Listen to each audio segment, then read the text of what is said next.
ओम गंग गणपतये नमो नमः। संस्कृत शिव पुराण वायु संहिता अध्याय 4 भाग 1 शिव और शिवा की विभूतियों का वर्णन। श्री कृष्ण ने पूछा, भगवान अमित तेजस्वी भगवान शिव की मूर्तियों ने संपूर्ण जगत को व्याप्त कर रखा है। यह सब मैंने सुना। अब मुझे यह जानने की इच्छा है कि परमेश्वरी शिवा और परमेश्वर शिव का यथार्थ स्वरूप क्या है। उन दोनों ने स्त्री और पुरुष रूप में इस जगत को किस प्रकार व्याप्त कर रखे हैं। उपमन्यु बोले, देवकी नंदन, मैं शिवा और शिव के श्री संपन्न ऐश्वर्य का उन दोनों के यथार्थ स्वरूप का संक्षेप से वर्णन करूंगा। विस्तार पूर्वक भी इस विषय का वर्णन तो भगवान शिव भी नहीं कर सकते हैं। साक्षात महादेवी पार्वती शक्ति है और महादेव जी शक्तिमान। इन दोनों का विभूति का लेश मात्र संपूर्ण चराचर जगत के रूप में स्थित है। यदि कोई वस्तु जड़ रूप और कोई वस्तु चेतन रूप, ये दोनों क्रमशः शुद्ध अशुद्ध तथा पर और अपर कहा गया है। यह चिन्मंडल जलमंडल के साथ संयुक्त होकर संसार में भटक रहा है, वही अशुद्ध और अपर कहा गया है। उसके भिन्न जो जड़ के बंधन से मुक्त है, वह पर और शुद्ध कहा गया है। अपर और पर चित स्वरूप है। इनका स्वभावतः शिव और शिवा का स्वामित्व है। शिवा और शिव के बस में ही यह विश्व है। विश्व के बस में शिव और शिवा नहीं है। यह जगत शिव और शिवा के शासन में है, इसलिए दोनों इसके ईश्वर या विश्वेश्वर कहे गए।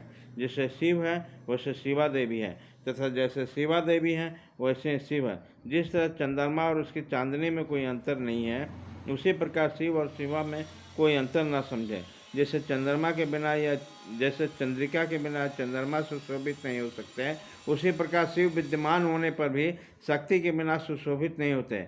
जैसे सूर्यदेव कभी प्रभा के बिना नहीं रहते हैं, प्रभा भी उन सूर्यदेव के बिना ही नहीं रहते, निरंतर उनके आश्रय ही रहती है। उसी प्रकार शक्ति और शक्तिमान को सदा एक दूसरे की अपेक्षा होती है। न तो शिव के बिना शक्ति रह सकती है और न शक्ति के बिना शिव। जिनके द्वारा शिव सदा देवधारियों को भोग और मोक्ष लगाने में समर्थ है, वह आदि आदित्य चिन्मय पराशक्ति शिव के ही आश्रित है।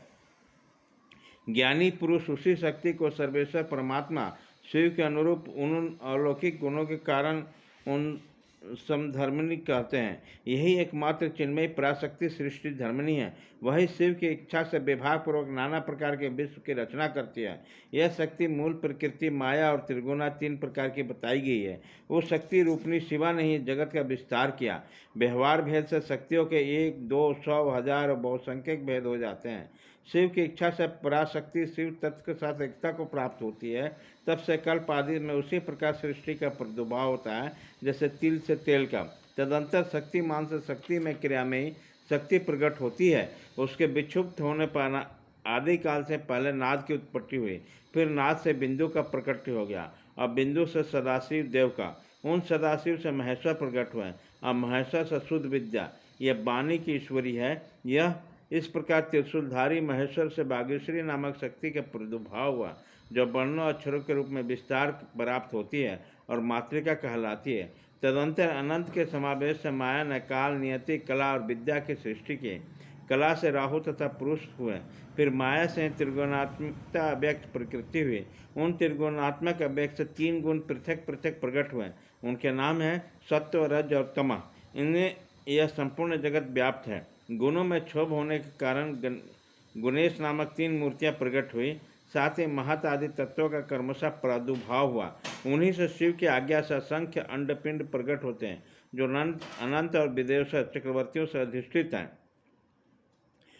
शरीरांतर के भेद शक्ति से बहुत से भेद कहे गए हैं। स्थूल और सूक्ष्म के भेद से उनके अनेक रूप जानना चाहिए। रुद्र की शक्ति रौद्री, वैष्णव की शक्ति वैष्णवी, ब्रह्मा की ब्रह्माणी और इंद्र की इंद्राणी कहलाती है। इस प्रकार भाग 1 खत्म।